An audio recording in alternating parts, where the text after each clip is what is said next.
up those pages. It's sci-fi or fantasy, whatever genre you please.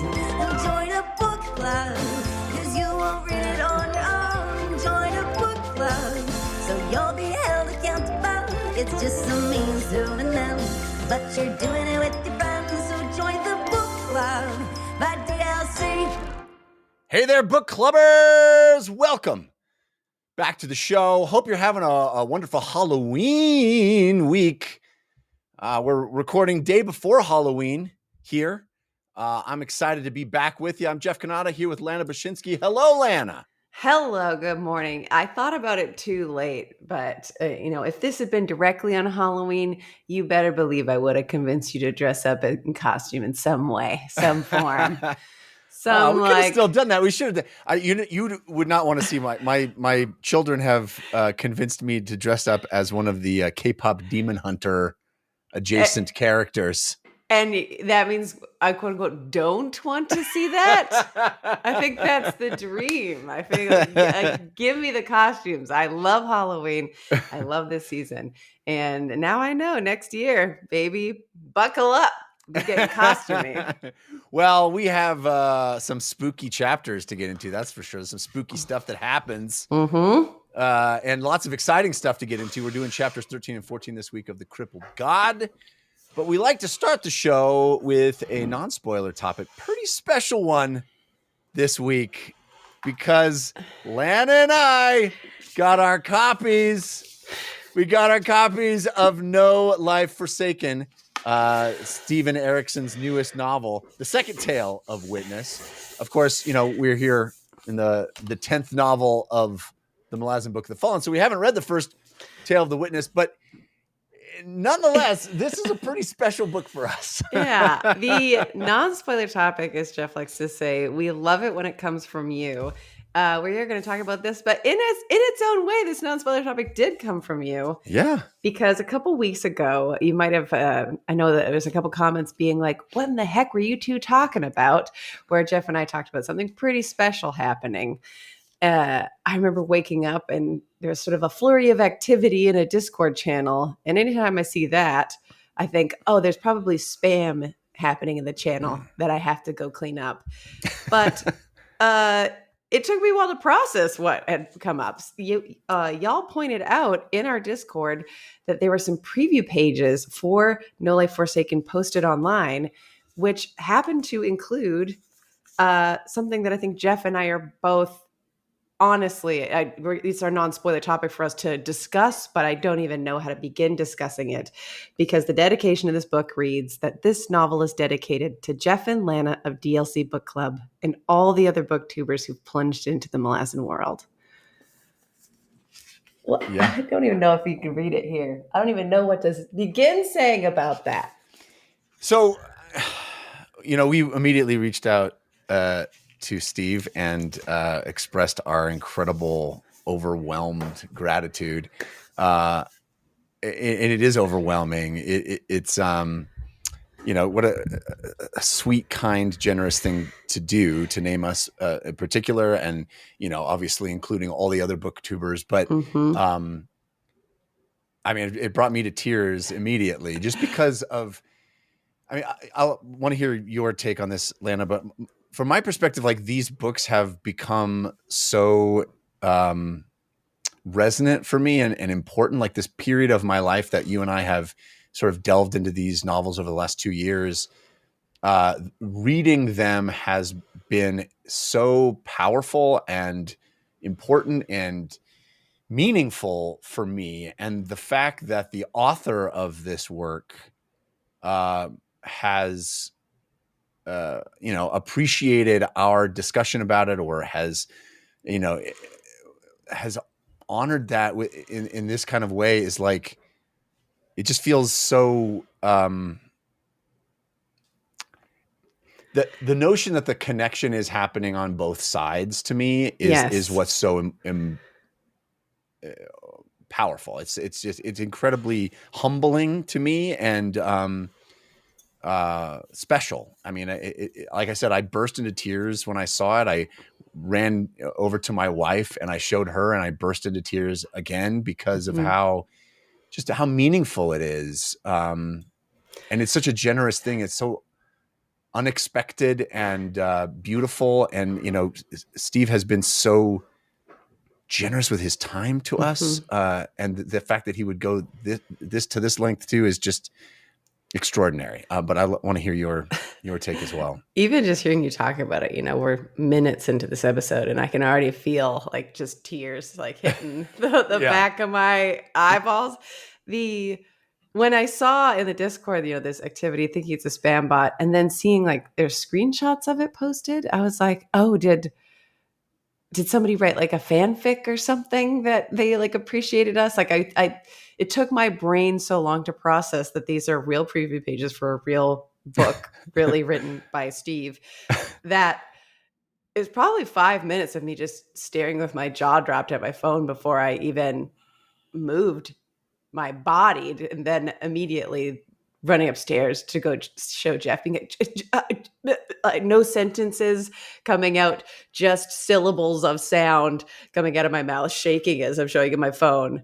And then he goes, "What is this?" And then I burst into tears. And it just, you summed it up exactly right, in that it's the honor of this is so meaningful, not just because, you know, we're being acknowledged, but you like to think that when you put time into something that you are touching people in a way, that you are creating something that is enjoyable and meaningful to them, and knowing that this connection feels like in its own way has been a mutual connection coming from both sides of this relationship, us with the relationship with the work, and the work therefore tying us to Steve, has just felt like such an honor, but also such satisfaction in feeling like you did a good job. You did a good job.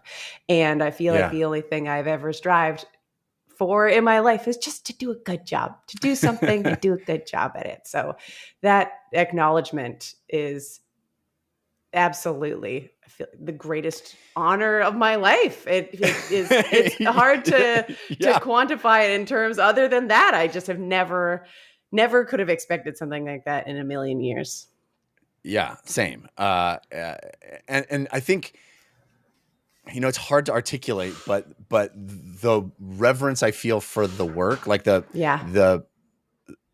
how much reading these books has meant to me, the notion that it has, like, if we have helped anybody find these books or enjoy them in a different way. You know, some of the emails that we've gotten from folks saying, you know, oh my gosh, I initially didn't read them, or, you know, I've only been able to read them because I reading along with you guys, or if we've brought people into this world and able to read these books, that to me is such a huge win because of how highly I regard them. Yeah. And the idea that, and it sounds kind of weird perhaps, but the idea that we, like, in a small way, like, gave back to Mr. Erikson, you know, like that we in some small fashion, like, returned the favor of, like, what this has meant to me. Now, hopefully I'm passing this along to other readers, making it possible for more and more people to appreciate this in the same way. And him going, oh man, I'm glad you did that. Like that alone is so rewarding. Yeah.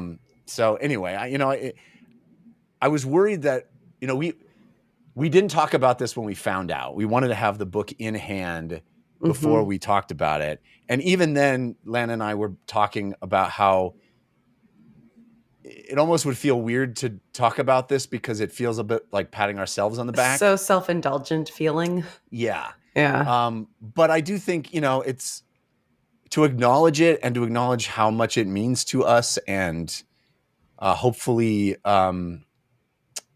you know, hopefully the folks that watch these and this will stay on YouTube, and hopefully people will find these in the future, and we can be a tiny bit of, you know, a +1 to the Malazan universe in a big way. And and maybe someone who opens this book sees that and goes, oh, I'm going to see what these guys thought about it. It's just such an honor. It's such a huge deal for us. And we couldn't not be effusive about it, because it really is one of the most amazing things that has ever happened to us. So it has been a constant joy to be a part of this community since the first show that we ever did about it. And wholly unexpected. That whole side of it. That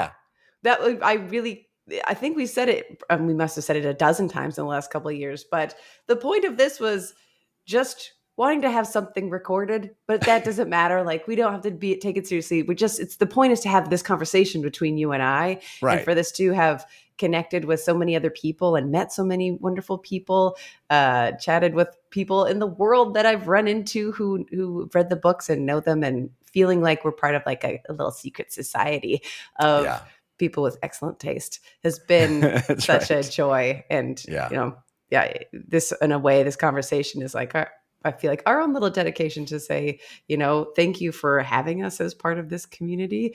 Thanks to everybody else who sort of paved the way of doing their own awesome booktubing and sort of inspiring you to hit up me to chat about these things.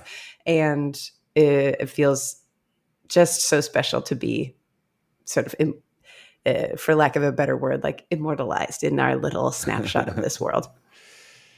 Well said. So thank you, Steven.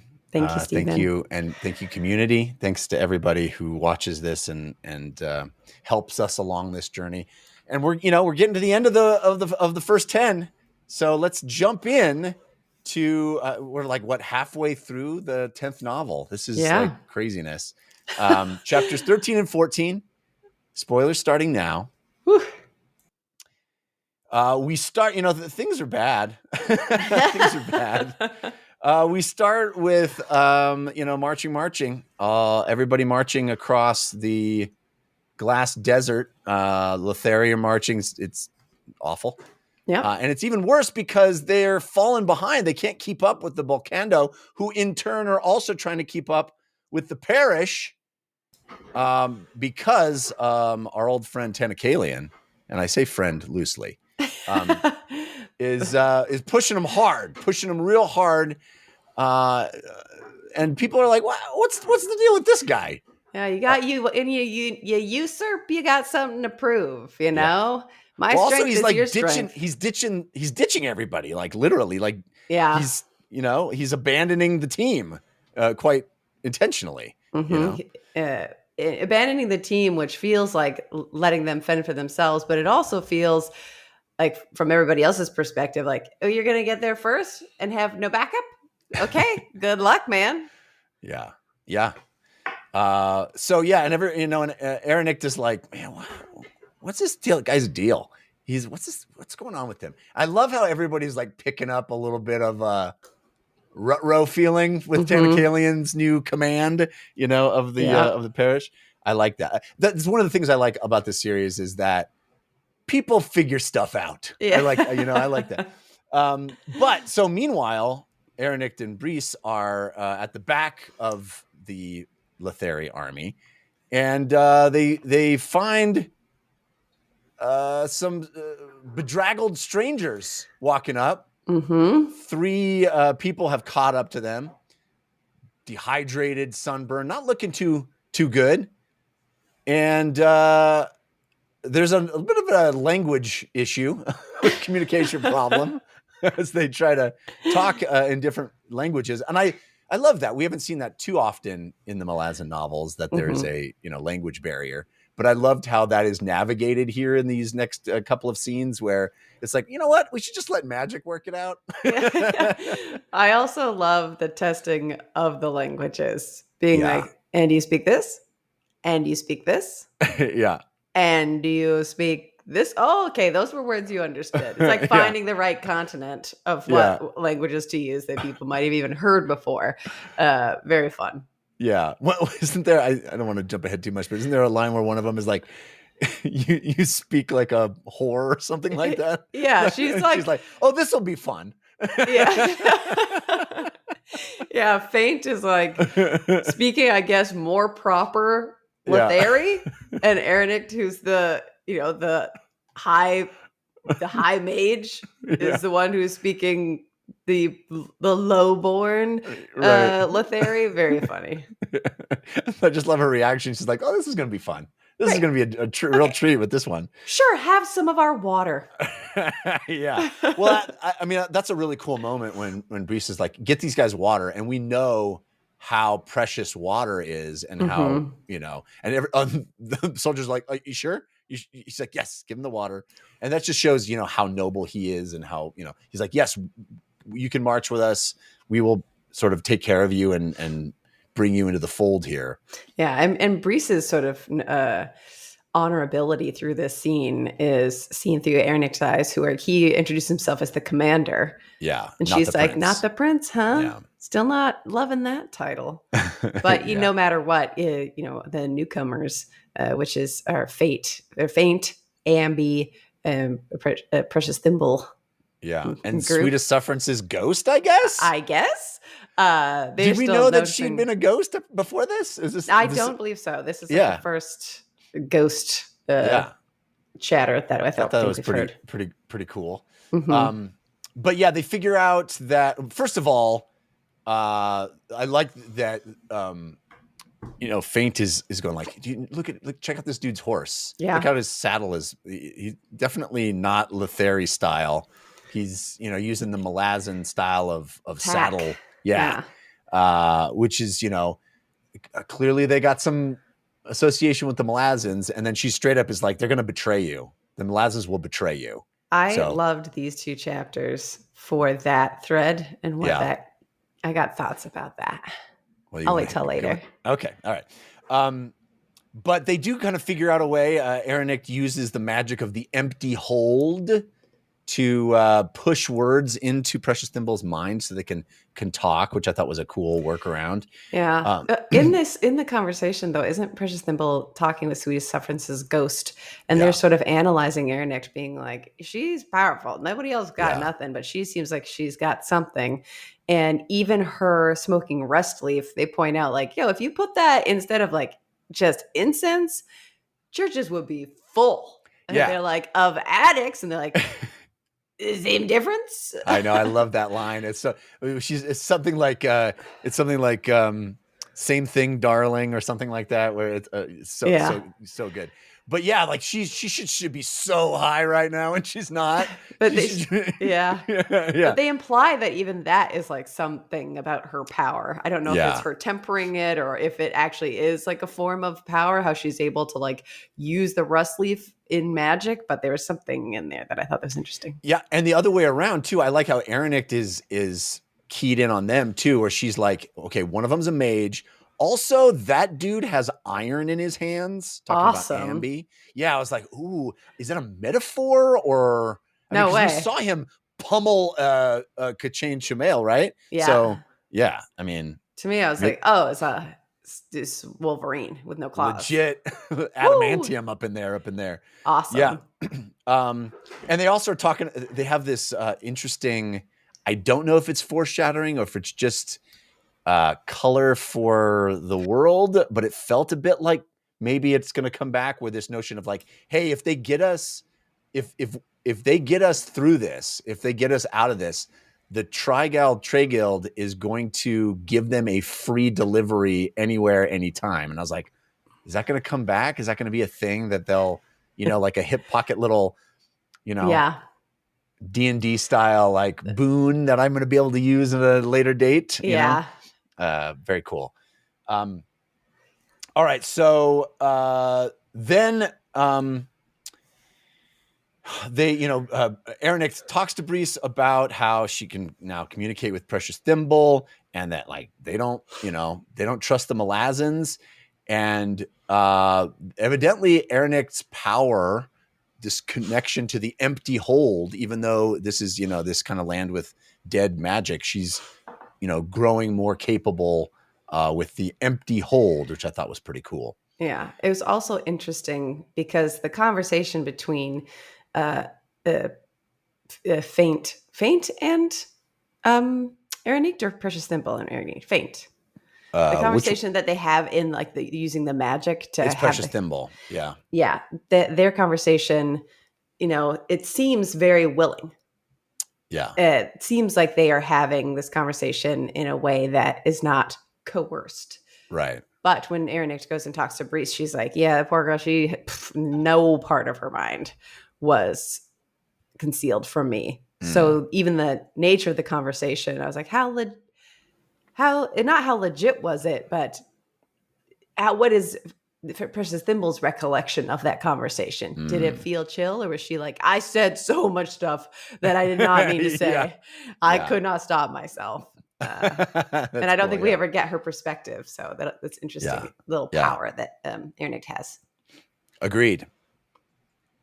So then we jump over to Spax, who finally got some, You try long enough, I guess, and we find out another character in the next chapter who also, you try long enough, I guess, Wear them down. Eventually they'll get bored. Well, Spax is just more of a, cast a wide net kind of guy. Yeah, I'm still picturing Spax as Night at the Roxbury kind of guy. You, me, him, me, now, you, now, me. But Spoltatha, she agreed, I guess. And so they did it. And Spax is like, all right, I'm going to go meet with your mom now. I know. You're going to go meet with your mom now. And she's like, yeah, but she's not going to have sex with you. And he's like, not yet. I know. Weird conversation. Little post action conversation being like, your mom someday. Whoo, I'll get her too. I know. So he also the end of the conversation, they're like, okay, get out of here quickly before anybody notices, go out this way because I got to go to this meeting and we don't want people sort of seeing this situation. Yeah. And then Spax immediately walks over to the tent and the queen is like, really, my daughter? So loud right next door. So really loud. I know. I had to hear that. Ick. Yeah. Amazing. But then, so in Aberstall's tent, she kind of creates this magical link to her daughter Falash using Omtos Falak. So I love how it's like a Freezy portal, Freezy, it's Freezy vision where they can talk to each other through Freezy vision. And she's like, "Hey, mom, bad idea where you're going. Also, I got this new pal. He's a little cold. He's a little standoffish, perhaps, but he agreed to help us out." But is Hood standing in the portal, or does he not come through the portal to stand next to Aberstall? Because Spax and him are talking to each other as though Spax is about to jump on him and try and get him. She my reading of it, my recollection of it is that Flash and her handmaiden come through first, and then they're like, also this guy. He's like, hey, and it's so great. I love this scene so much because Spax is like, who's this jerkwad? I'll punch this guy in the face. I hate Jaggets. And he's like, yeah. You're going to punch me in the face? Good luck with that. He's like, whoa, who are you? And he's like, you know who I am. He's like, oh shit, I do know who he is. Oh no. It's I'm not scared of you, man. Yeah, but I'm still mad, and I'm still gonna not back down, but also I did not realize you were literally death. Oh, man, so good. Knowing who Hood has been through the entire series to turn into this pretty sassy, sweet and snarky, sweet being awesome, snarky guy is so. And I know sassy and snarky are not if you look at the dictionary words, it's not, but my definitions of them, he's hitting him with this ass constantly being like, really, man? You really think you can blah, blah, blah? He's got so much attitude. I just love him. I love him. And even him being like, yeah, after we both die, sure, let's meet on the other side and we'll talk about fear then. Yeah. But he has been so sentimental in the moments that we've spent with Hood that I feel like he's got this attitude now, but if you were actually to meet him beyond death, it would be a touching moment and not You want to go now? Meet me by the bike racks. Meet me after death, brother. Kind of depends on who you are. I think what he thinks of you is, he's got opinions. You know what I mean? Mm-hmm. But I like how also Falash is like, Mom, you know that you're going to have to fight the Forkral Assail. That's who you're going to fight. That's a terrible idea, Mom. What are you doing? And she's like, I'm following Tavor. I don't know. We're aligned. We're in it. So after this sort of Freezy vision ends, Spax is like, are we sure we want to do this? And they start talking about what they see in Tavor and the fact that they keep like seeing her face in their head, and they're like, I guess we trust her. I guess we're 100% in on this plan. It's like I don't even know if it was stated as trust so much as I have to know. Yeah. I have to know. I have to see what she's doing.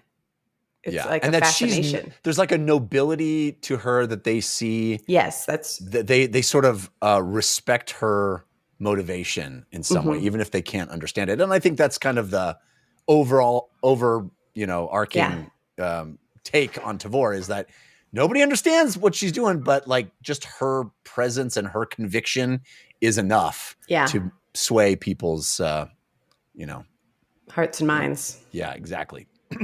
But also we get another moment where both of them are like, I don't trust this Tanakalian fella and what he's up to. Yeah. They're like, everything they said, everything that Krugava said was really resonating with them, just ringing out.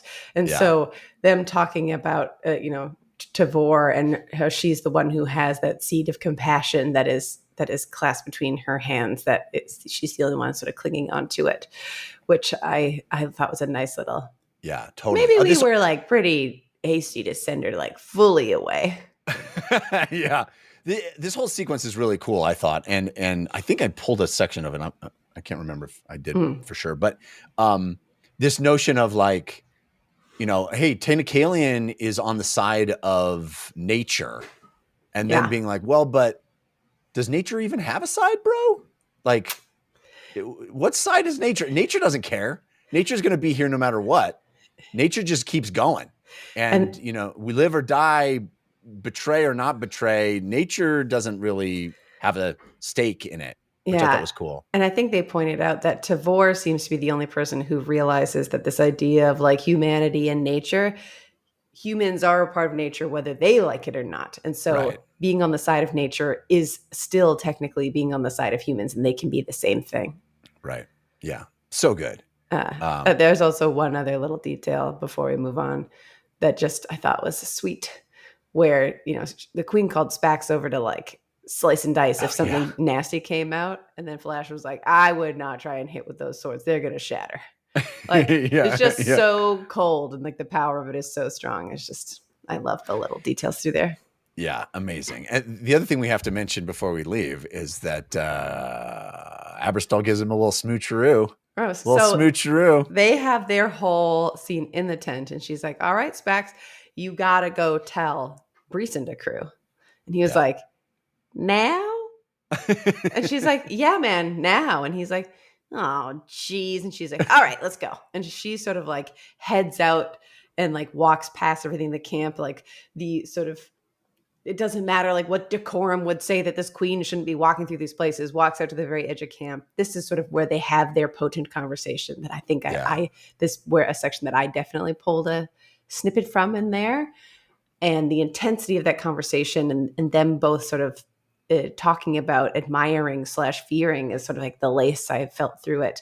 Tavor, the intensity of that. And then the queen pulls him in for a big old smooch. And she's like, now get going, you little scamp. Yeah. What did you make of that? I felt like I was a little surprised that she did that. I honestly, for whatever reason, I was not surprised that she did it, because it felt like that building emotion was there, and it did feel like, the combination of Spax's sort of one-track mind in a way up to this point sort of leads you to think that no matter what, somebody talking about sex enough in your vicinity will have your brain making that association with them. And so in a moment of heightened emotion, I feel like that kind of thing is where your brain would go. Not that it was like a sexy kiss. It was just like there is a comfortability with someone.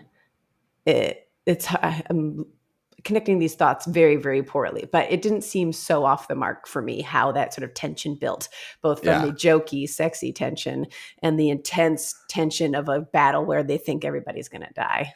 Yeah, no, I agree. And it felt like that moment where we're so aligned. I'm going to give you this thing that I know you want, and I'm comfortable just giving you this moment of that almost. Yeah. Yeah. All right. So then we head over to Krugava, who is alone and walking, just trying to decide where she's headed exactly. And she has this awesome, I thought awesome, introspective assessment of everything that has just happened to her and being cast out. And I liked this notion of, Tennekalian nailed me on this contradiction, but come to think of it, it isn't a contradiction. This is the blurb I was thinking of. This is who says it. Yeah. Yeah. This notion of, yes, he said you are either with your vow to the Malazans or with the wolves, the nature basically. And you can't be both. And she's like, no, but I can be both. Those are not, that contradiction people always think is weakness, but contradiction can be actually a positive force, and having two opposing thoughts in your head, which, man, this is something that I have resonated with for many years, especially in the sort of political environment of the United States, not just in the last 10 years, but like the last 25 years. And that is this notion of like, you can't have two opposing thoughts in your head at once. You have, this sort of idea that it's a flaw for someone, this idea of a flip-flopper. You're a flip-flopper if you thought one way and now you think a different way. Well, guess what? That's not necessarily a bad thing. That means you have a brain that is flexible and incorporates new information and can have these opposing ideas and understands that the world is not simple and black and white. And I just thought, man, that was so powerful. And now it just occurs to me that metaphor that he uses at the beginning of this chapter of the black and white, and I think that's the next chapter. Yeah, the next chapter, the black and white bugs. Yeah, the flies and the butterflies. Anyway, interesting. I don't think that's accidental. I really love that section as well. I didn't think about it. It really resonated with me because it's a certain point in time. I'm would be like a very all or nothing person about like health and fitness. And it was like, I'm either on the grind and being miserable trying to get it done, or I was off and I was like, whatever, let me live my life, But it took me like to find balance and like happiness in my life. This is so TMI, but I had to be able to hold to the thought in my mind that I'm happy with who I am and that I want to change. And being able to have both of those thoughts simultaneously is like what led me to just be happy versus being constantly stressed out. So this idea of having to be able to do that, in like a million, obviously it's such a different context. I just love that idea of like pictured so plainly on the page. It was like, you have to be two women at the same time. And just, And I think it is something that is very much at the heart of the entire series. We've talked so many times about characters we thought were in one bucket, and then later the book asks us to reevaluate our perceptions of them, from the Panian Domin to, every single thing. And now it is happening, especially in these two chapters, with the Crippled God, right? All these notions we had of the Crippled God being this, this antagonist, this evil force. And now there's, compassion and sympathy for that. And the way people talk about the Crippled God, we'll get to it shortly, but the Crippled God actually being sort of brutalized by the other gods in certain ways. It is all, I think, such sophisticated thinking and such the kind of thinking you never find in fantasy in particular, which is always about, not always, but so often about good versus evil and having those things starkly in contrast to one another, and having this series being about like blurring those lines and making you rethink your assumptions and having compassion and thinking about the reasons behind things. And it's all sort of summed up here in Krugava going, contradiction is not weakness. And I loved that. I also love that she was just kind of like, man, I really thought it was going to be Tavor and I, just a couple bad bitches at the end of this thing. And then she's like, wait a second. It just can be like, I'm my own person. I can make my own choice. I'm going back. She cast me out. I don't have to take no for an answer. Let's do this. but even did she cast her out? Yeah. Tavor cast her out? I felt like, well, she thinks so. She's like, she rejected me. She's the one who was like, then in that big moment. She's like, you gotta go, and she's like, fine. Yeah.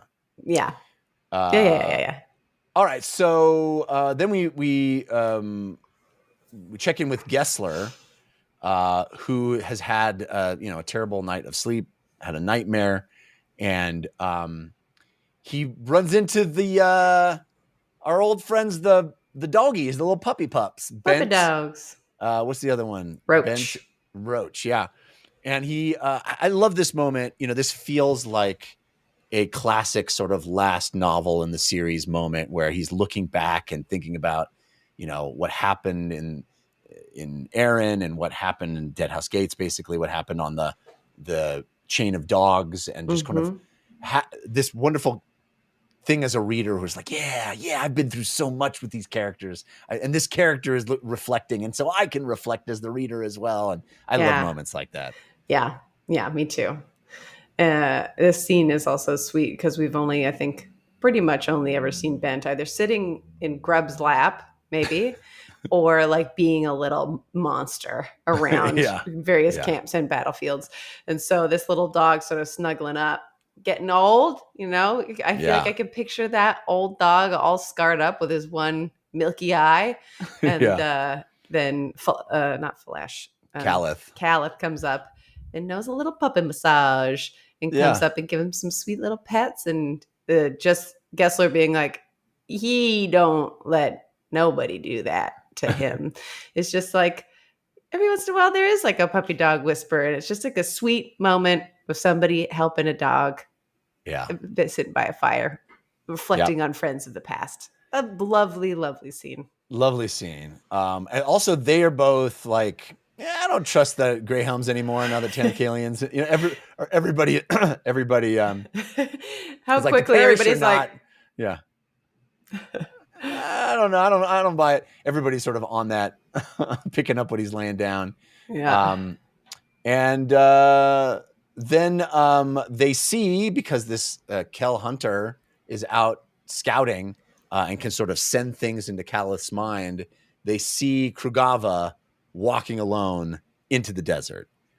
And they're like, we got to go wake Stormy. Yeah. So they're like, oh, geez, she's not going to make it.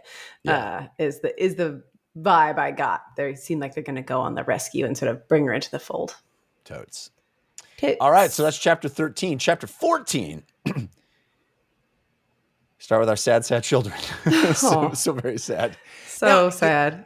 It is. I obviously meant to parallel at this point this snake, this march of children that are dropping like flies to flies. And our bedraggled, snake of soldiers. I obviously these are both metaphors and literal mirrors of each other. And I find the imagery to be really powerful, where they're both sort of equally bleak circumstances, equally dying off and starving and dehydrated. Like the circumstances they're in are paralleled. And in one you have these children, and in others you have these soldiers, and in both cases they're sort of blindly walking forward. And this notion of walking, Erikson keeps coming back to this, like, just moving forward, and later with the Mappo scene we'll get to, this notion of just like moving forward, and what's the point of life? Am I just walking to the end until I keel over? And having that metaphor manifest in both of these groups and both of their sort of blind allegiance. In one case it's physical blindness, and the Yeah, other right. blindly falling to forward because Yes. you believe in whatever it is she's doing, but it's not Yeah. blind for an unwillingness to know, but she does not reveal her cards. Yeah. Yeah. And I found this scene to be, I mean, all the scenes with the snake, it's so harrowing, and your heart is wrenched because, the pure horror that they're living through, but also the like humanity within that, the fact that we have Rut being like, I'm done, I can't go on, and Badal once again, prodding him onward and keeping them going, and saying that history has claws, which is such a powerful notion. There's a section that I pulled from this bit, I'm pretty sure. But that section of him being like, I can't go on. And she's like, you got this, buddy. He's like, no, I cannot see. I'm blind. Yeah. And then just how the physical brutality of the situation that they're in, and her, like, I picture it happening in silence because their skin is so cracked and they're so starved and miserable, like conserving all energy, but how much mental energy she has, that she's singing this song the whole time for everybody, but in her own head, sort of seeing another version of her building up the power to say words that have the force of magic behind them. And in this case, she's like, history has claws, and begins singing a song that chases the bugs away, basically. I'm pretty sure. Yeah. But it's not also just for her, but for somebody else later. It is, the power of that is also hurting the people in the snake. And so she has to get knocked out of it by Sadik, who, she talks about the fact that he's hoarding more and more stuff, and he clearly has some magical thoughts, some whims happening to him that we don't know much about yet. But she's like, maybe he already fell, maybe he's already covered in flies. She's like picturing his horrifying death, and he's the one who like shakes her out of it, and he's like, you can't be singing songs like that. Well, they're all like crying blood now, and like just as he's like, what are you doing? And she's like, well, I was looking for claws. He's like, we don't have any claws, we're just children. It's dude, I'm so glad you brought up that point about him carrying, like, he's been like, it's hard enough to just walk through the desert, but the fact that he's got this sack of junk that it's just garbage, basically. It's little trinkets that are important to him, and she doesn't know why they're important to him. He doesn't know why they're important to him. Gives me Shield Anvil vibes. Maybe I said, I feel like I said a similar sentence recently, but his sort of taking, well, I don't know. I cut you off. Go ahead. Sorry. No, that this feeling that he, like, I have to bring these with me. And the moment that he abandons the sack of junk is the moment that he will abandon his own life. That there's a purpose in that, even if it's abstracted and nonsensical. The other thing too, when you talked about the blindness, I love how he's like, I can't go on. I'm literally blind. My eyes have swollen shut.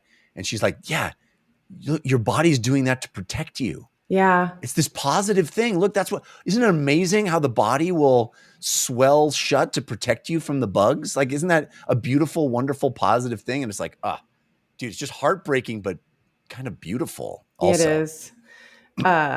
Between her and Sadik and Rut, her being like, none of you felt any anger, so I felt it for all of you. Yeah. It's like, it's kind of like the opposite of a shield anvil. It's like taking it away. It's not taking it away off of anybody's shoulders. It's expressing it on people's behalf, which I think is interesting. Well, it's very Tavori too, right? It's Yeah. mirror of that situation. Yeah. Yeah. The whole thing is, it is so tragic and like physically uncomfortable to like read about their physical discomfort. It's just so brutal and relentless, right? Yes. These poor kids. It's just like they had a one little moment where they stopped and that, and had some relief for a while, and they're like, back at it. Here we go. The horrors continue. This might corrupt our minds. So better that we die in a train in the desert than whatever is going to happen to us here. All right, so then we have a moment with a character I don't think we've checked in on in quite some time, and that's Kalava, who is staring at the gate at Kettle's Azath house. Yeah. Wow. But it is not doing well. Yeah. Yeah, it is not doing well. And in fact, she comes to this realization that Kettle was too young and unprepared and too weak to even have been the one to be the seed, which is so heartbreaking because it's like, oh. And we didn't have to do that to Kettle? Yeah. Or we shouldn't have maybe because she wasn't even ready. Anyway, but Kalava realizes that kind of admits to herself that she's lied to everybody about this gate and the idea that the gate can stop the dragons from coming, the Elent from coming in. And she's like, okay, I pretty much have got a bead on what everybody is doing, all the different factions, the Tisliosin, the Fork of Sail. I get what everybody's doing, except for this one wild card, the Crippled God. I don't know what he's up to. Mm-hmm.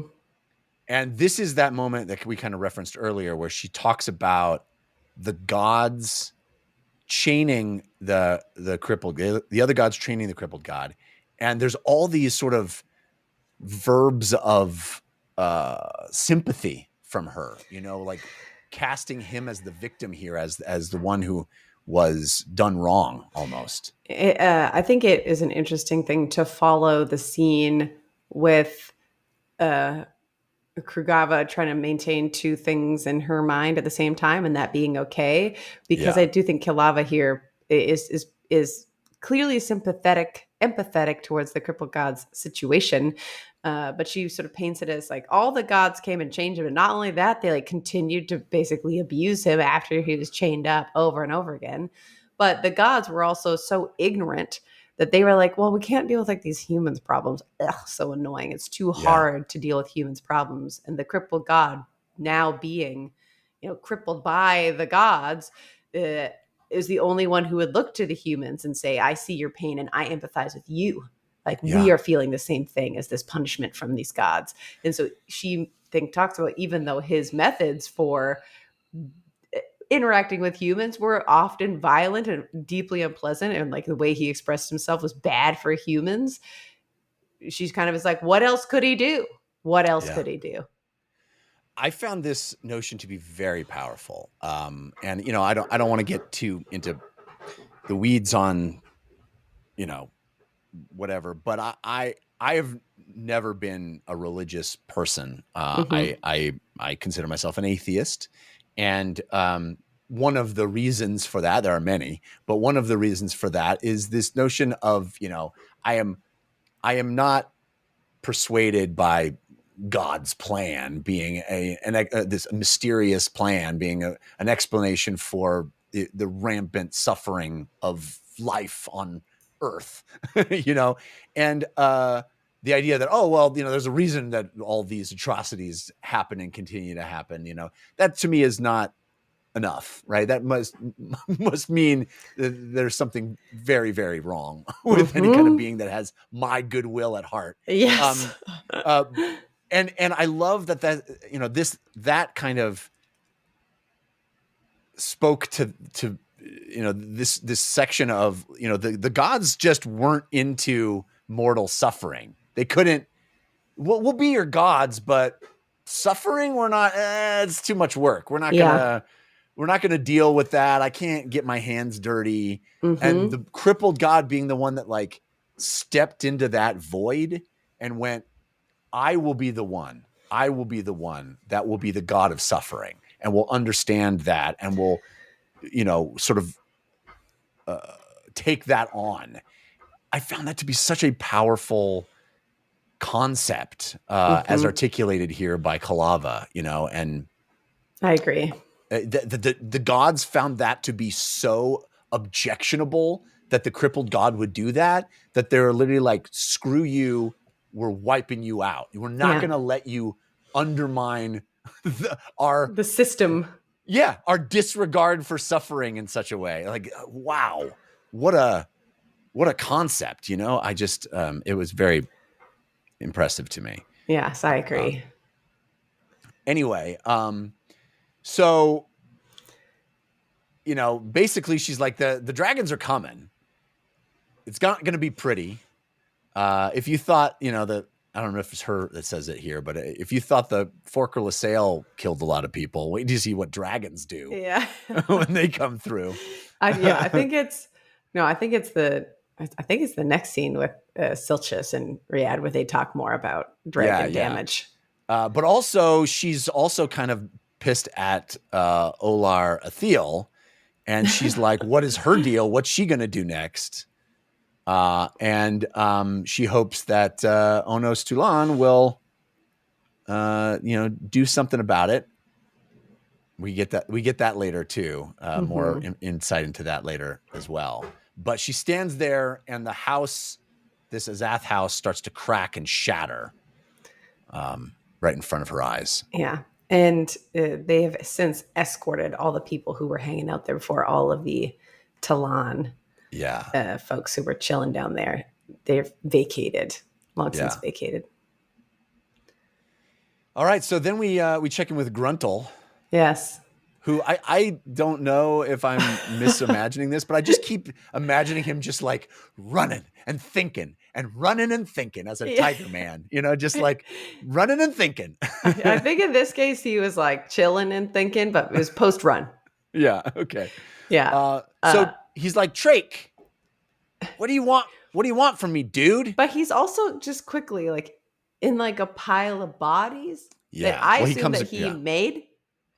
No, well, he finds these bodies. These are humans that he finds that have all died from disease. Oh, yeah. And he's like, oh, Poliel, who is the god of disease. Yeah, someone summoned the god of disease and unleashed it on these people. And what kind of jerkwad does that? Oh, my guy Trake did it. Yeah. And he's like, is there a reason for that? Are you trying to show me what evil looks like? Reminding me of how horrible that we can be to each other? Is that what you're trying to do, Trake? What's up with you? Yeah. Are you trying to just make me mad? Because I'm already mad. Oh, no, he says, are you trying to make me mad because it's not working, bro? Yeah, it's not working. But I do get a sense that I have a special power. Yeah. So he's there. He's sort of thinking, communing with Trake, who is wordlessly there, but clearly granting him power. Yeah. He's sort of pondering about clearly Kalava. He doesn't know it's Kalava. He just keeps picturing her, with blood in her fangs and on her claws, and being like, is she my lover? Is she my ally? I know that she's real, I think. I don't know. Anyway, should we raise some dead guys? And he does some necromancy quickly. Who wants to be part of my gang? Hey, you do. Dead guy. Yeah. Baby needs an army. So, it literally brings them back from the dead. And then they all of a sudden get to veer and to become Voltron Tiger, which is pretty sweet. Like all of their little human bodies can veer into one giant tiger. Oh, I didn't realize that when he's like, it's called veering, folks. We're going to be a tiger, and a really big tiger at that. Yeah. I did not put together that they were all veering into one giant one. It's like Voltron. It's like all these bits, all these people like add up to this big giant beast. Oh, that's very cool. Yeah. Is there a word for that? It's like a Well, I mean, reverse that's divers. divers. Yeah. But it's reverse like, divers. Yeah. Many become one instead of one becomes many. Yeah. or that's maybe it's implying that the tiger is the true soul. Yeah. And then when you become divers, you're becoming a bunch of corpses. Anyway, pretty sick that now he's got his giant tiger army. Pretty sick. Yeah. And I clearly feel like Gruntle is going to be part of this convergence at the end with his new team. Yeah. I don't know on what side. We'll see. Yeah. You don't have to cross the desert. If you're the size of the desert, baby, it's one step. Woo! Boom. More bodies for the Tiger Man. Show him you're a tiger. So then we check in with Mappo, who has just arrived at the glass desert. And he's a real sad sack. He's real sad pants. You know, I found this scene to be beautifully written. And, you know, he's kind of in this depression. I think this is another section I pulled where he's just like, what's the point? What am I even doing here? What's the point of even having friends or family, people you care about? Because everybody just dies. Mm-hmm. So, I mean, it's like very clinical depression here. Yeah. He's like, I made one vow though, I guess. So I'll try and do the thing that I said I was going to do, but I could just stop right now. Yeah. Maybe Maybe I should stop. Well, I might as well keep going. Also, he comes to the conclusion that all of the flies and locusts and butterflies and buggy bugs in the glass. Why did I never think of this? I know. This does feel like something you in particular would have thought of. But and that would have gone way over my head. But it is pretty rad, this notion that there is, you know, we've been hearing that this place, there was a giant god, some sort of god here in the glass desert before it was the glass desert, that something bad happened and they died here, but they still exist. Well, now we sort of get some clarity that they were divers, and when they died, they sort of, you know, lost their ability to undivers, you know, to assemble. Yeah, correct. And if I read it correctly, even though there's a bunch of varieties of bugs, they are all one divers. They're one being. This god that something we don't know what, but something awful happened to this god that caused them to disassemble. Yeah. And stay that way forever. Yeah. And now it's gone so far that it's impossible for them to veer back into some singular form. Mappo senses this immediately, and he's like, hey man, we can talk this out. But instead the shards, these locusts, immediately turn into a giant swarm, and he sort of curls up and they just pelt his back. Is described as his skin being so thick that they're not piercing through. Very cool. But he is still being pelted with like just a million bruises. Yeah. And in his huddled state being like, we can talk this out, buddy. Just, you need a mouth to do that. Just do that. It would be so cool. Symbol right up. Just go ahead and symbol. Anytime you want to symbol, just do it. Begin. And begin the symboling. On my mark. Vidal's song comes to him through the air that saves him. And it's like, what is it? Manchurian Candidate words. It's like diamond, ruby. It's like different sort of code phrase. Yeah, the code phrase. And then he's like, go away. And it is like a banishing song that she has managed to give him across time and space. So rad. And then he's like, I get it. You're a child. You have this incredible power. Hey, be careful. These divers were once a god. And guess what? What you can banish, you can also summon. What kind of foreshadowing thing is that? Meow, meow, meow, meow. I was like, oh, Vidal's going to summon a dead god. What is that about? Yeah. Oh, so cool. Awesome. Yeah. So our poor little sad children might be pretty awesome in the end. You know Just what a I'm saying? little snake full of god summoners. You know. Well, Ah, just desert stuff. so cool. Okay, so then we have a very intense, and by intense I mean full of information scene with Silchus and Riyadh. Riyadh has been just like, sure hope he comes back. And Silchus like, I'm back, and I've got a sword. It's so cool, though. It's not for you. It's for me. I found the coolest sword. It's too cool for you, bro. You can have my old ones, though. You're not too cool for those. They're like great. They can be pretty annoying. But I other used than to love it. that, I mean, it's like my kids, where it's like, this is the most precious thing in the whole wide world. Oh, wait, something else? Okay, little sister, you can have that one, because this one. I love it. Oh, So man. funny. Also, still just comes back with in like a great mood. He comes back and he's like, I feel so good. I'm going to give you a little info dump. I know you miss me. You're fine. Okay. So I did save you. So I just need you to know that the point of this whole thing was not to really teach you anything, but just to get you out of there. It's going to be bad. Your dad asked me to do something. I did it. Be sure to tell him I did it, because I totally did it. Yeah. And your dad, he's fine. They're going to find Sarah Pedak. She's going to see that she has this advantage of staying with them to save her babe. And, they're going to be fine. Everybody's fine. I gotta go. Yeah. Look at the time. I really got to get out of here. Dragon's bad, okay? Dragon bad. You also dragon bad. Don't be dragon. Don't hang out with other dragons. Too many dragons. And when you hang out, we start our blood actually boils. Not cool. By the way, I put the blood in myself on purpose. Me and my brother did, because we thought, I don't know, we could just wipe out all of our enemies. Easy peasy lemon squeezy. Yeah. But guess what? Turned out to have a real downside.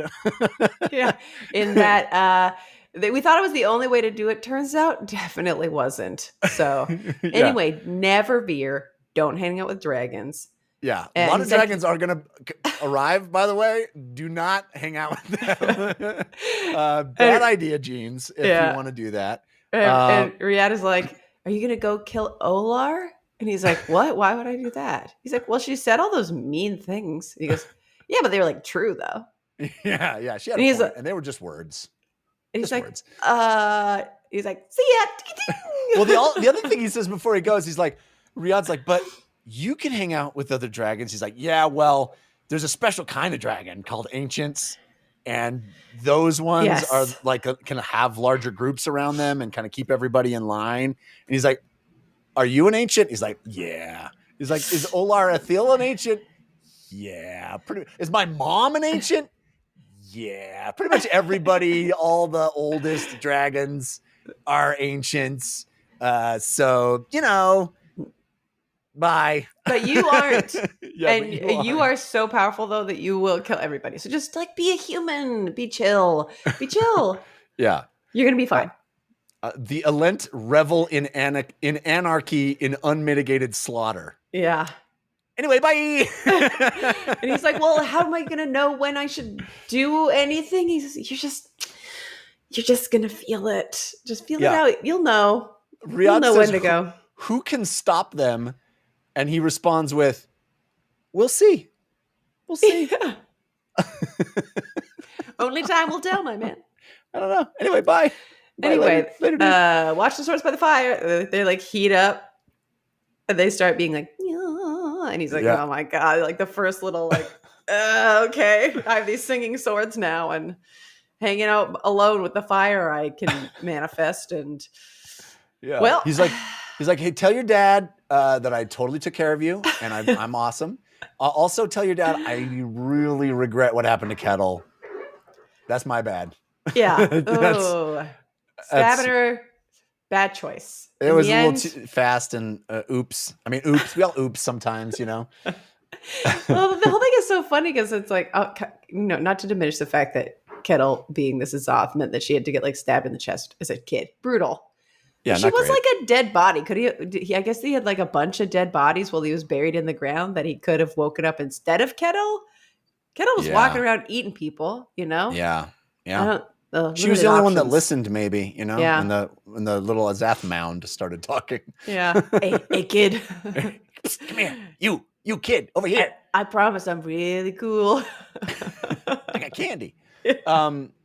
So then we get a flashback. See, I feel like this is the first of the novels to have these sort of all italicized, full-on flashback scenes. Which before cool. we move on, I agree with you. They do spend more time talking about the sword and talking about the Coltane sword and because it is Coltane's sword, right? That's my memory's correct. Silchus's new sword.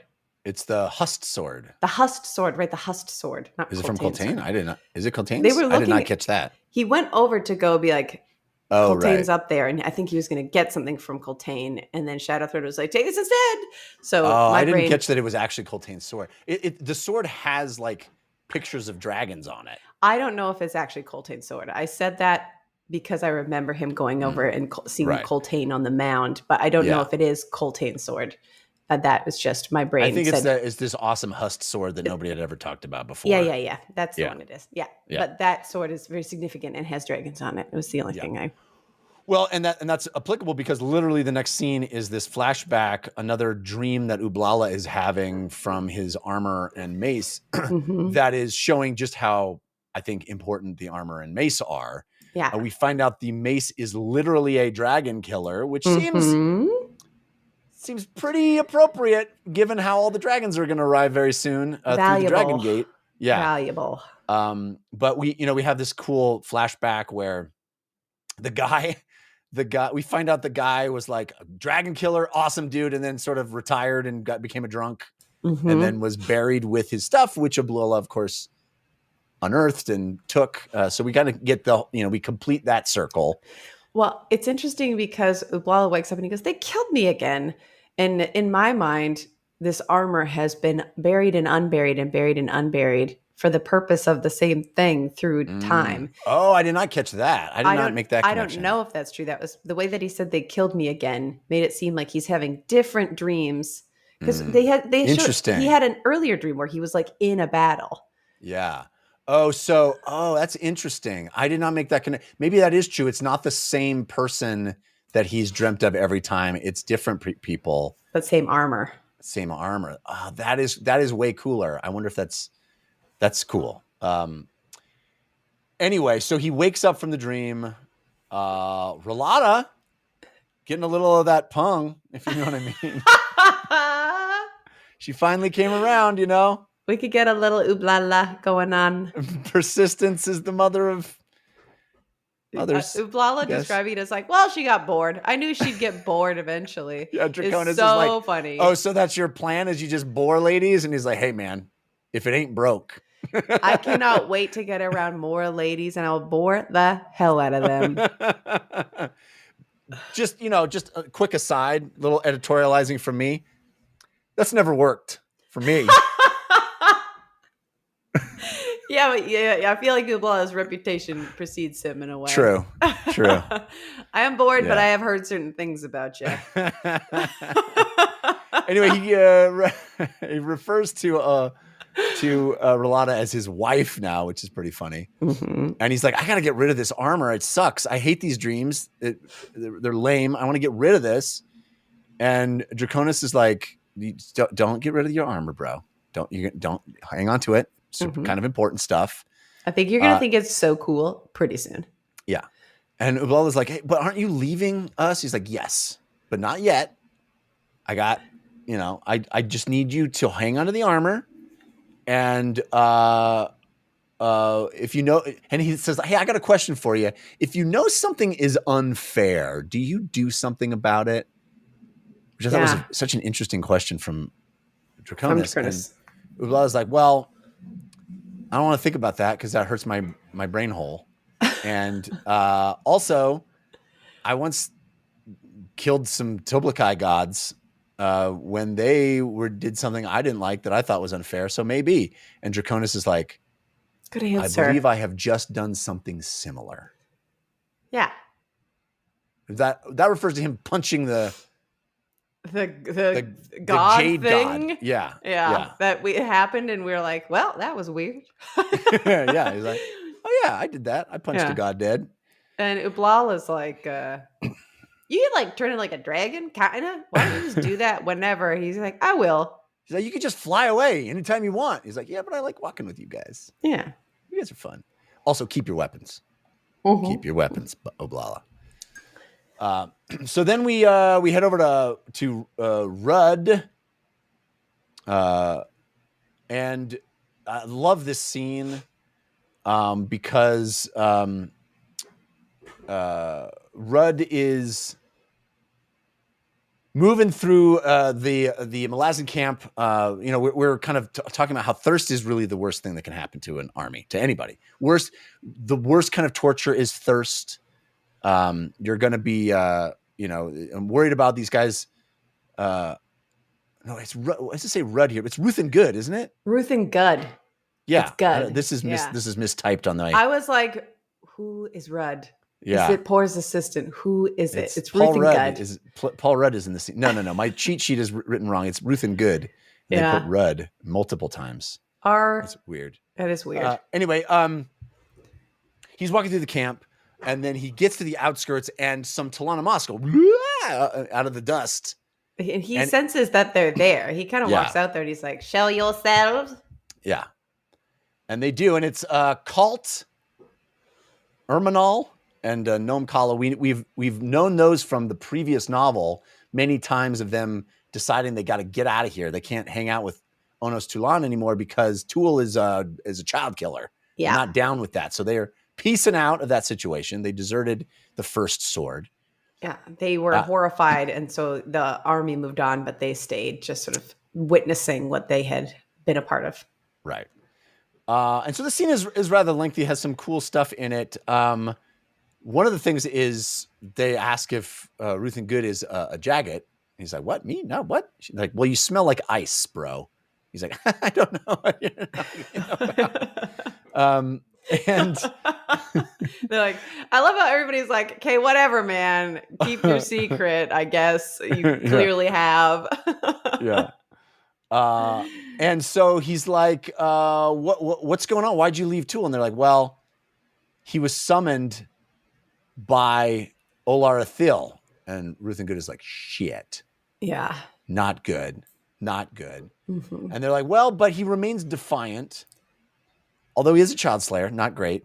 Yeah, they're like, he was definitely out on a mission for blood. And he's like, yeah, but if Olar was the one who's spurning him and he's defying her, could she not be the person that he's going out to try and kill? And they were like, we never thought about it that way. I love that. When he's like, he's got an enemy. He's like, well, maybe he's the enemy Olar Athil. And they're like, oh, could be. We did feel his absolutely unmitigated hate in extreme waves of pure emotion for like a long time. Yeah. But it never occurred to us that it might be to her. Also, the rest of the Unbound show up and they're like, at last, the House of Chains is complete. And Ruth and Good says, all are here now, Fallen One. I didn't think you could get this far. How long have you been building this tale, this relentless book of yours? This is what you said last week. I thought of it where you're like, Book of the Fallen. Is it the fallen good. people or is it the Book of the Fallen One? Ooh. It was a swerve from the word go. It was a swerve. So good. Mm-hmm. So good. And Ruth and Good says that he's beginning to understand the adjunct and the book shall be a cipher for all time. What does it mean? What does it mean? But super rad, super rad. All right, and then we have a few scenes I really enjoy here back with the Malazan army where Porzin Kindly and Feridan Sort are standing in front of Blistig's water barrels that he's hoarding. And they're like, he hasn't even opened them yet. He's still suffering. He's still holding on to these things, this jerkwad. All right, we're going to switch out the guards. Get the heavies. We're going to make sure that that we can guard this water with just Marines. And then we cut over to Blistig, who's like, being a jerkwad and saying, I'm sick. You can't use water for your horses, Kundrel. Shalamasa. We're dying of thirst. I'm not going to give water to the horses. She's like, no. It's okay. We're giving our allotment of water to the horses and we're drinking the horses. He's like, what? I was like, you're drinking their piss? And she's like, what? No. She's like, no, God, no. We're drinking their blood.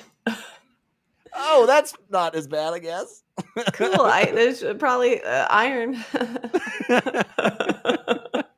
Some minerals in there for you. Yeah. So is this, this real difference of opinion where they're like, Tavor wants us to keep the horses. We're keeping the horses. We're going to do whatever we want. And of course, Blistig in his usual way is like, I hate Tavor. This is unfair of her. I hate you guys for doing this. You guys are jerkwads too. And he's like, he pieces out because he's angry and he wants the horses to die. Up. Yeah, but they won't. They're not going to keep him because their allegiance is to Tavor, and Tavor says we need them horses. And as he leaves, but just before he leaves, he's like, you have to listen to me, and they're like, well, maybe first we're going to ask Fiddler and see what he thinks. And I think, does his rank beat your rank? I think it does. Interesting. Yeah. They're like sassy at him because Blistig is just bringing the toxicity, baby. For sure. Anyway, he leaves and up strolls Gaul and Justara. And Justara's like, I can't be here. And she kind of runs away. Well, but just before that, I think somebody is it Blistig who's like, oh yeah, he's yelling at the people with the horses, being like, everybody that sucks. All of you traded in your actual war chief for what, this pregnant lady? You guys suck and you're dumb. And that's when they're like, we're going to tell Fiddler on you. And he's like, wee. Yeah. And then he sort of turns around and Hanavat's there. And he's like, I hope you heard me. And he sort of scampers away like a little jerk that he is. Yeah. Shelmasa sort of goes on a little rant about, why everybody's being mean. She's really trying to stand up for her girl, Hanavat there. And that's when they sort of turn around and Gaul and Justara are coming up. So it's this sort of cascade of like insult. And then you think Gaul and Justara coming up is like the injury part coming in and just trying to, it could be a situation that would break a less resilient woman. But Shelmasa turns around and wants to sort of spit venom at Justara. She gives her the stink eye real hard. Well, she says some pretty harsh things to her, and Justara, because they're like, Gaul's like, that's it. We're going to die, and it's fine. I'm going to see my sons. And Justara's like, and I'm going to see my husband. And then Shelmasa is like, you're going to see you're sleeping with his dad. You think your husband's going to want to see you in the afterlife? He's going to give you high fives in the afterlife because you're like, so glad you slept with my dad. Yeah. But this is like a real sort of pivotal turning point scene where everything could sort of equal out to Hanavat breaking, but instead she's like, husband, you're not giving up. It's fine. We got like a fight to do. And then she sends Shelmasa to go start making amends with Justara and against her will. Gaul says like, I'm the reason our kids are dead. Yeah. I need you to hate me. Yes. And she's like, she just kind of responds with compassion. And she's like, yeah, I understand that, but we can't stop. We don't have, and then there's like one of the Kundral scout kids has a rock and is going to pelt, I think it's Justara with the rock. And Fiddler shows up and is like, belay that scout. Oh, yeah. And stops it and is like, hey, idiots, what do we do? What are we even doing here? Yeah, you got history. We all got history. It doesn't matter. We're marching right now. We're all going to die. We have a choice. Do we die on our knees or do we die like with honor and with like a warrior and, like total Fiddler, like putting the, shifting all of the energy immediately. That's into right. Like the tension of this scene of like just the drama of it, literally like my baby daddy sleeping with his son's wife and me pregnant. It's like soap opera kind of drama, and Fiddler being like, hey, We don't have time for soap opera drama here, folks. That's right. Yeah. Get moving. It just immediately is like, you're right. This doesn't matter. Bigger things are at stake. I also love where he's like, no disrespect, but you're all dumb. And then they're like, remember when he said no disrespect and then he called us dumb? That was pretty funny. Yeah. I love that little detail. Honestly, he's right. That was pretty good. So right, but also it was very disrespectful right after he said no disrespect. Yeah, it's a great conclusion to that scene. All right, so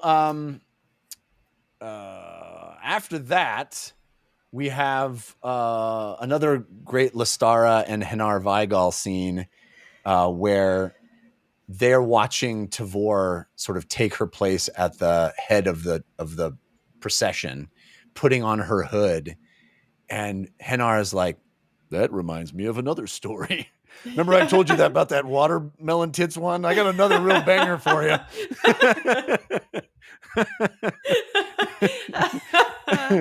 And she's like, oh yeah, cool. I love your stories. Usually you don't talk much, but when you do, they're usually pretty good.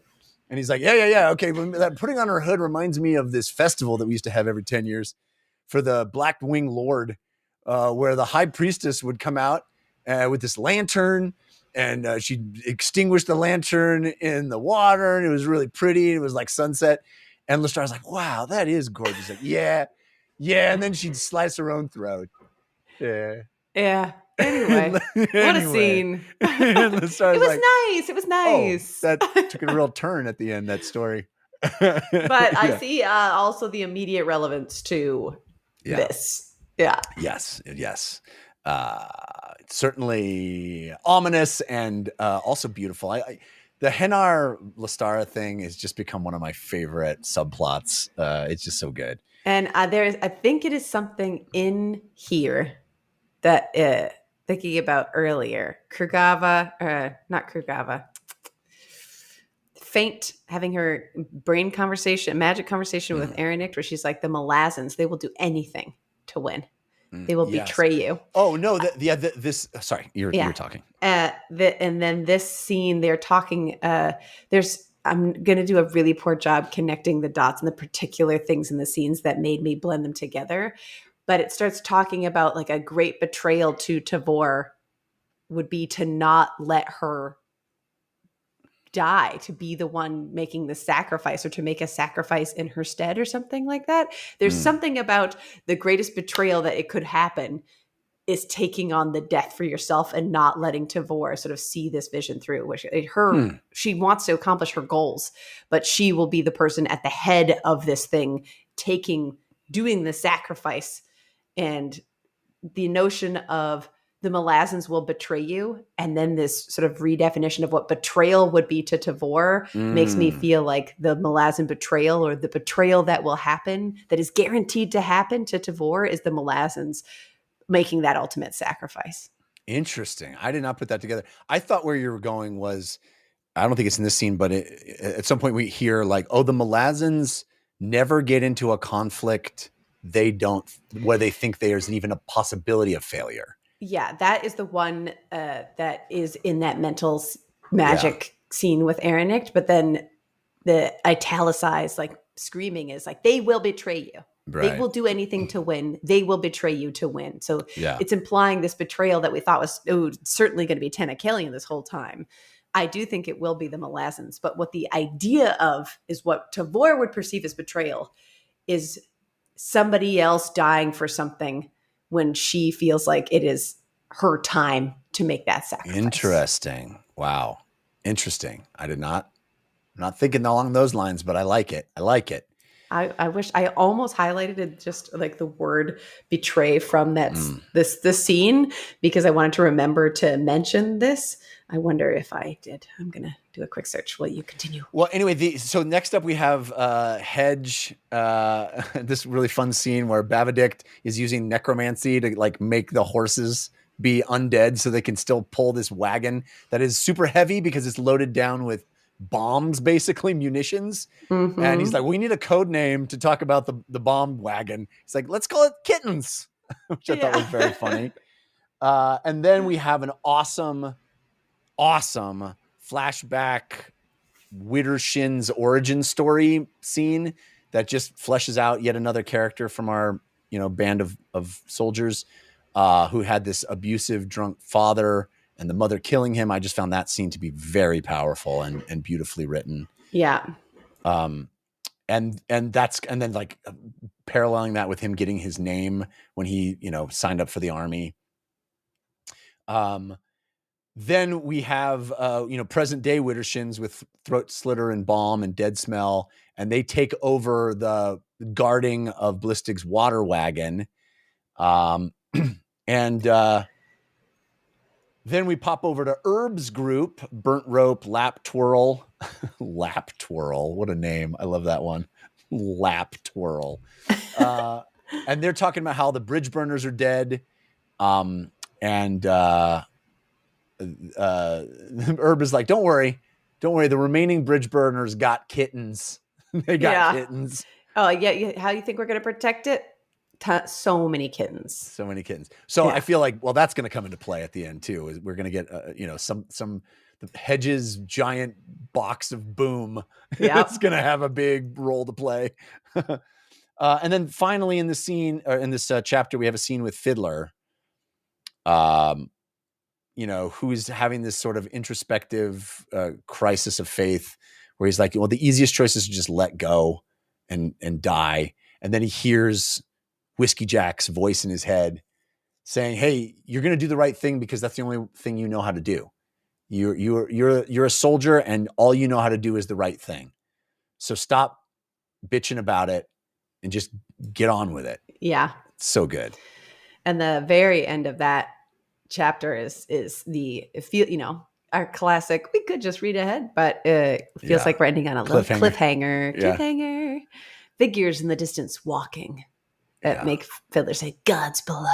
Yeah, I wonder who it could be. Is it the snake?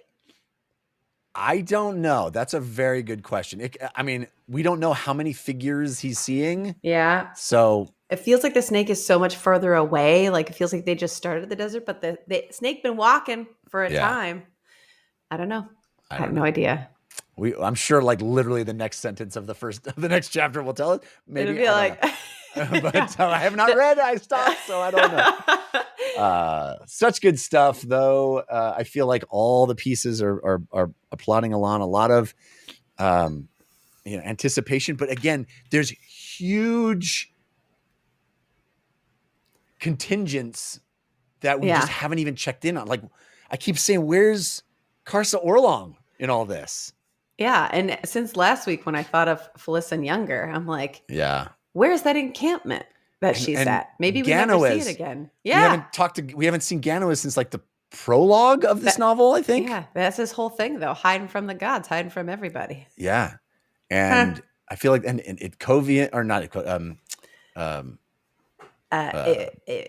he's strapped down by magical stuff. Yeah, and his name is Icarium. Icarium, thank you. Anyway, all right. Interesting. So I have, I believe I have 2 largish sections. I've got 3 sections. All right. So my first quote this week, I've got 3, is the scene with Spax once the sort of the Freezy portal opens up. Friezovision. The Jagged had begun laughing. The sound reached into I'm starting over. The Jagged had begun laughing. The sound reached into Spax's bones until he felt them rattling like frozen sticks. His glare, fixed upon the Jagged, suddenly widened. His breath? But how? No. Yes, see that cloak, see that cowl. He straightened, chest swelling. I have never feared you, he said. Hood ceased laughing, regarded the Barghast. Of course not, War Chief, Spax of the Gilk. But then, once I am known to you, fear is irrelevant, isn't it? Well, especially when you're already dead. One long, bony finger lifted into view, wagged at the War Chief. But how would you know? Imagine dying, and then finding yourself asking, what now? The day you stand on the wrong side of death, Spax, come and find me. And in the bitter truth of equals, you and I shall discuss real fear. The bitter truth of equals. Mm. Ooh, love that phrase. There's nothing else but death. We're in the afterlife now. So Yeah. Yeah. When you die, guess what? We'll finish this convo. Yeah, yeah. So good. All right. I also have a Spax one. This is kind of long, but this is him. And after that has all happened. Yeah. him I pulled this as my section. The second. No, it's perfect. All right. Spax scratched his beard with both hands. All that Krugava said when she was ousted, I have considered it again and again. He grimaced. Now it seems that even Spax of the Gilk can revise his views. A time of miracles, to be sure. I will, I think, choose to see it this way. If nature must win in the end, then let the death of our kind be sweet and slow. So sweet, so slow, that we do not even notice. Let us fade and dwindle in our tyranny, from world to continent, from continent to country, from country to city, city to neighborhood, to home, to the ground under our feet, and finally, down to the pointless triumphs inside each of our skulls. These are not the words of a warrior. He heard the harsh emotion in her tone and nodded in the darkness. If it is true, and the gray helms seek to be the swords of nature's vengeance, then the shield anvil has missed the point. Since when is nature interested in revenge? Look around. He waved his hand. The grass grows back where it can. The birds nest where they can. The soil breathes when it can. It just goes on, Highness, the only way it knows how to, with what's left. The same as us, she said. Maybe this is what Krugava could see so clearly, and Tanakalian can't. When we war against nature, we war against ourselves. There is no distinction, no dividing line, no enemy. We devour everything in a lust for self-destruction, as if that is intelligence's only gift. Only curse, you mean? He shrugged. I suppose there is a gift. I suppose there is a gift in being able to see what we're doing, even as we do it. And in seeing, we come to understand. Knowledge we choose not to use, Spax. I have no answer to that, Firehair. Before our inaction, I am as helpless as the next man, but it may be that we all feel that way. Smart as we are individually, together we become stupid, appallingly stupid. He shrugged again. Even the gods cannot find a way through this. And even if they had, we'd not listen, would we?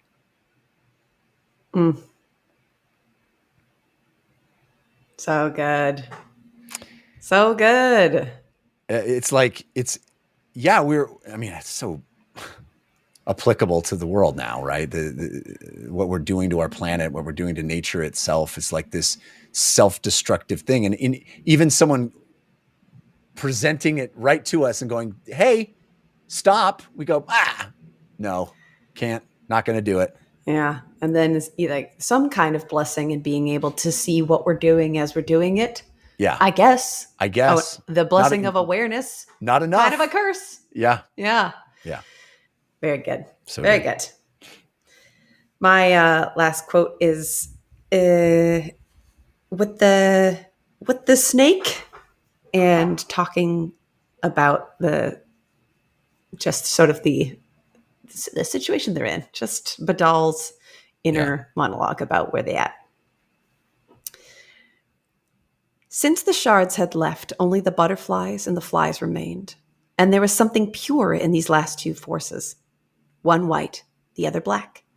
Only the extremes remained, from the unyielding ground below to the hollow sky above, from the push of life to the pull of death, from the breath hiding within the last to leave a fallen child.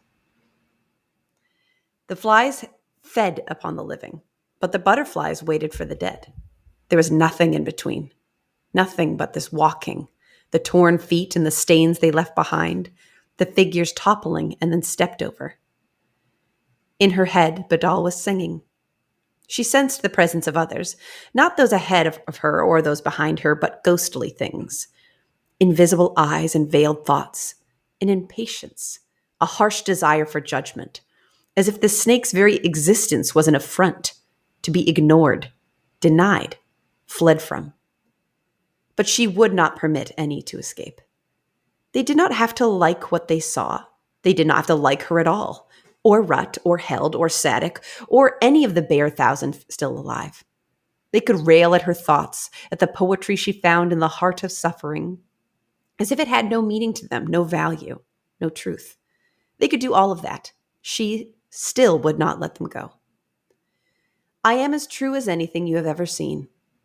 A dying child, abandoned by the world, and I say this.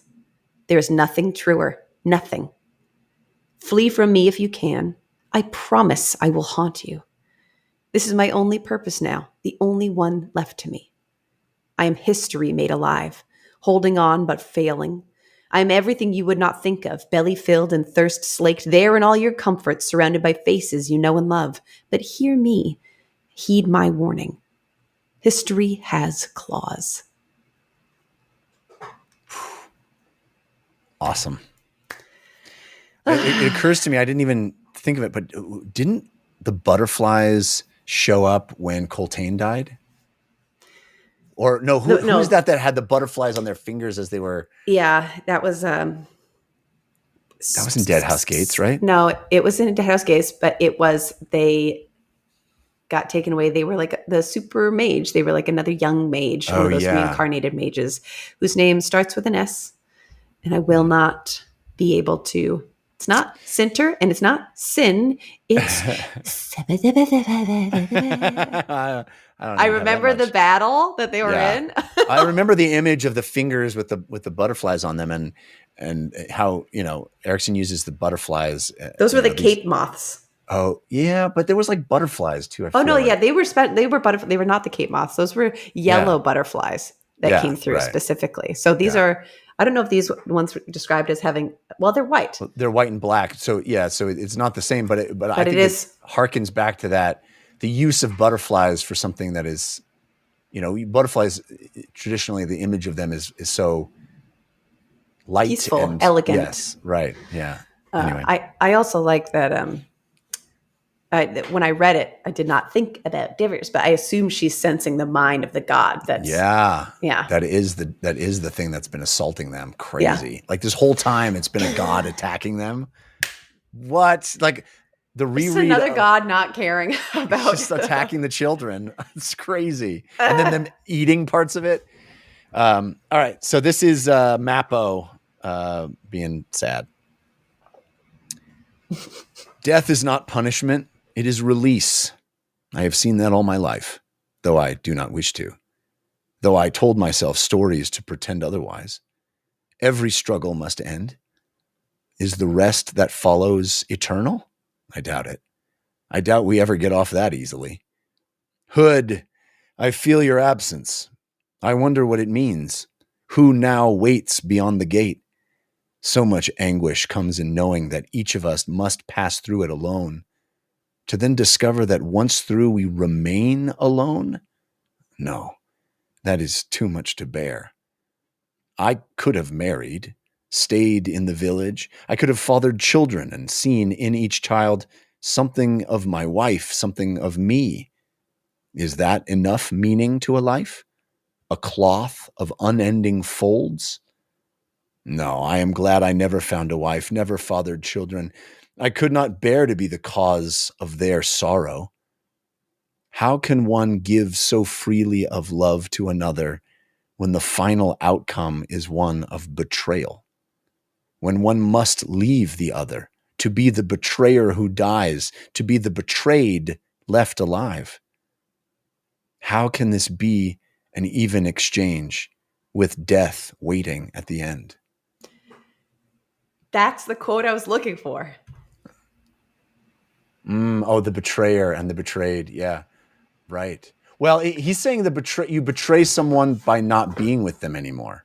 Yeah, but the betrayer is the one who died, and the betrayed is the one left alive. Yeah, no, that's really interesting. He's not talking about it, and I mean, he's not even part of the Tavor crew. But that definition of what it is, to me, made that's interesting. I can't believe you pulled that.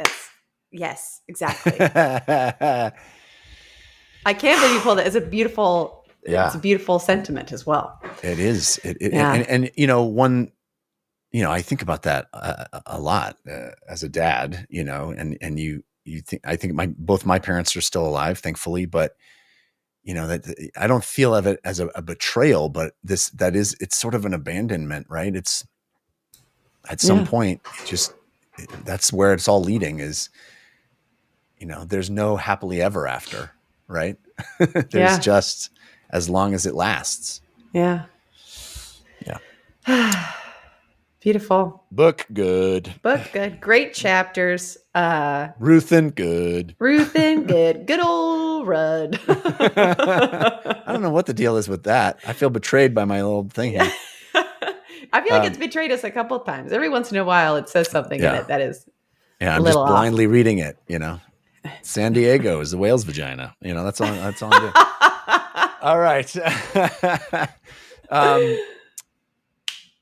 Ladies and gentlemen, I hope you have, on that note, I hope you have a happy and safe Halloween if you're celebrating. Yes. And we will be back with 2 more chapters next week.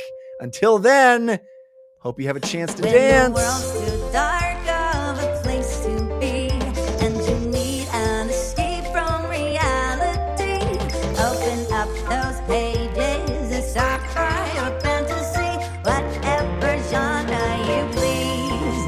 And join a book club, 'cause you won't read it on your own. Join a book club, so you'll be held accountable.